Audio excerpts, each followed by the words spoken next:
La parole est à Bernadette Laclais pour le groupe SRC et pour 5 minutes.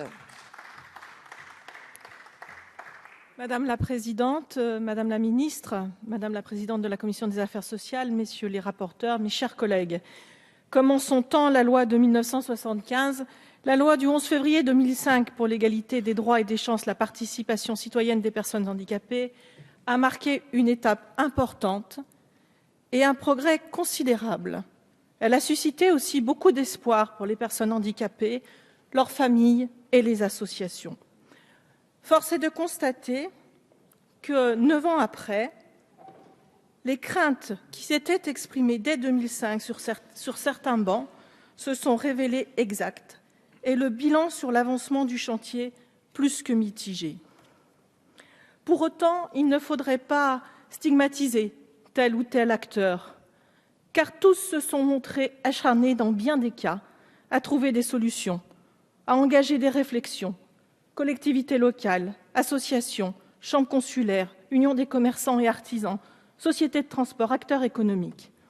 Dans son baromètre de l'accessibilité, l'APF note d'ailleurs que si les échéances ne seront pas tenues, des efforts ont été déployés et dans son système de notation a noté également une progression de toutes les communes. Je comprends la déception et l'impatience légitime des personnes en situation de handicap. Elles attendent depuis longtemps, bien trop longtemps, qu'un effort en faveur de l'accessibilité se concrétise. Et pourtant, il nous faut admettre que le texte de 2005 manquait peut-être d'un peu d'humilité devant l'ampleur de la tâche, d'un dispositif incitatif financièrement certainement.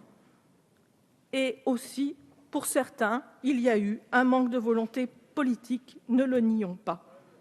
Dans ce contexte où il nous faut trouver un équilibre entre les attentes légitimes des uns et ce que peuvent faire les autres, cherchons les meilleures solutions ou les moins mauvaises, comme vous le souhaiterez.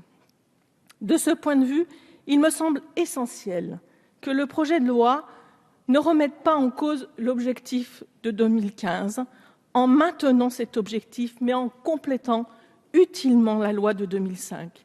Premièrement, en accompagnant les maîtres d'ouvrage, notamment avec la mise en place des ADAP. Mais il faut que ce soit des documents simples, avec des engagements dans un calendrier précis, sous peine de sanctions. Merci, Madame la Ministre, de veiller à ce que ces agendas ne deviennent pas un nouveau diagnostic détaillé avec des coûts supplémentaires, mais bien un échéancier qui peut se faire sous la responsabilité des maîtres d'ouvrage, sans nouvel intermédiaire, donner la priorité aux travaux et alléger les coûts de procédure.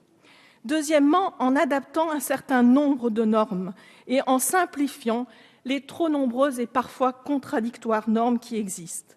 Troisièmement, en rappelant aux préfets qu'ils peuvent trancher en cas d'avis contradictoire entre la commission d'accessibilité et les conseils des architectes du patrimoine ou des ABF.